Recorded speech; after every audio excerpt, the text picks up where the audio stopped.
Bay Area history you probably have never heard of. We have part 3 on the California Native American. And yeah, this is the American period, which is the worst of the 3. During the Spanish period, we had the exploradors coming through here. They gathered the Native Americans up, put them into camps known as missions, and they forced their religion on them and then make them work the land. During the Mexican period, the religion side of it kind of goes away, although they sell these missions to local rich people that use the natives as serfs. And yes, there is some killing, and yes, there's outbreaks of diseases. Finally, we get to the gold rush. Now, the gold rush starts in 1848, right after California becomes a state.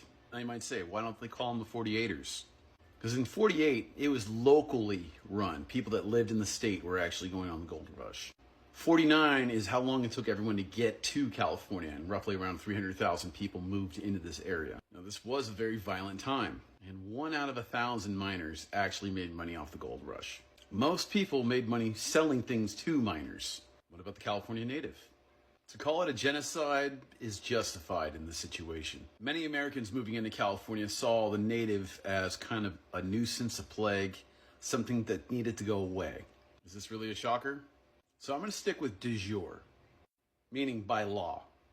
There's obviously going to be racism de facto, which is literally maybe one gold miner walks up to a Native American and shoots him. That's not what I'm going to cover. So this guy behind me is Peter Burnett, the first governor of California. He doesn't like natives. Do I know this? Well, here's his first speech ever.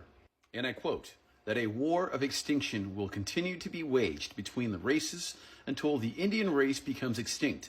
Must be expected.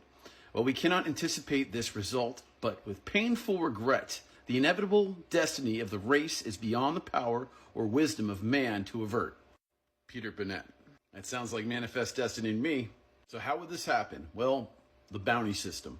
Tied in with paid ranger militias. Producing a Native American head or an ear could get you from 5 cents all the way up to $5 from the state of California. Now, these militia groups are ex-military, some are actual active military, some are miners, some are mercenaries. There are actual receipts, and the U.S. government dished out $1.7 million from 1850 to 1861. Estimated 9,000 natives have died from this. Now, this governor wasn't done. Again, this is by law. We get the Native American Protection Act of 1850, which did not protect Native Americans at all. Clause 1.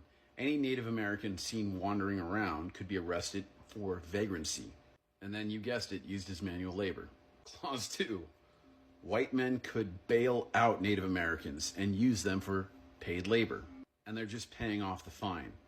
Now, the worst is Clause 3. Any child seen wandering around could be abducted by families and utilized as an apprentice until they hit the age of adulthood.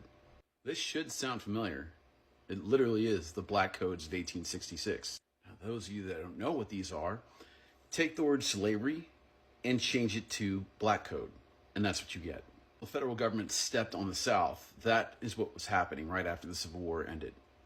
Now, there were several massacres. The one I'll mention is known as Bloody Island. This took place at Clear Lake. 2 ranchers, Kelsey and Stone, apparently took a large number of natives to mines, and most of them didn't come back.